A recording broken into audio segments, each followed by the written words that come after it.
So that fan that got banned for tapping Lamar Jackson on the head in the stands, what do I think about that? I got no problem with it. Um, Keep your hands to yourself. Keep your hands to yourself. You know, if you openly embrace someone and you pat them, that's one thing. But if someone put their hands on your head, especially when you're a black athlete, that's the old signs of like treating you like you're a horse. And they pretty much gonna say, "Come here, boy," because that's what they used to do.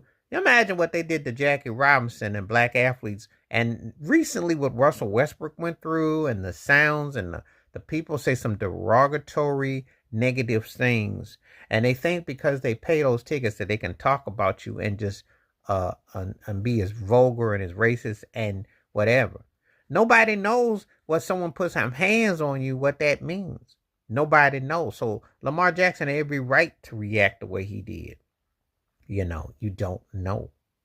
And for people that are trying to support that fan and whatnot, let someone demoralize you and say something that you weren't comfortable and see how you feel. See, it's easy when people be keyboard gangsters and try to talk all tough.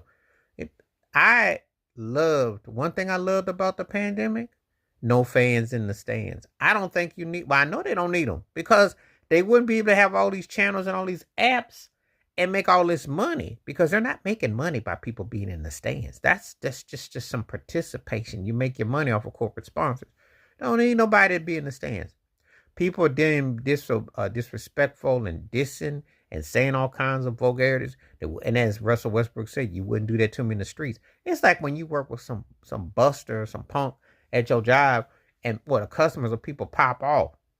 And I mean, it's always like, catch me outside. I know a man to an ear, to the moon, to the stars, and back to the ground. You won't say that mess on the streets, but you feel compelled and you feel like you got some bass in your voice and you got some beat in your chest to get all ballsy and big when you know good and well you would not do that on the streets. But you feel like you can stand tall in them stands and that you have that privilege.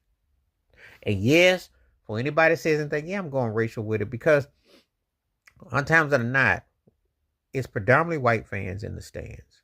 They see a black athlete or entertainer and they look at you like you in the zoo. Like, oh, we can touch you and all that. And all this things which has nothing to do, you know.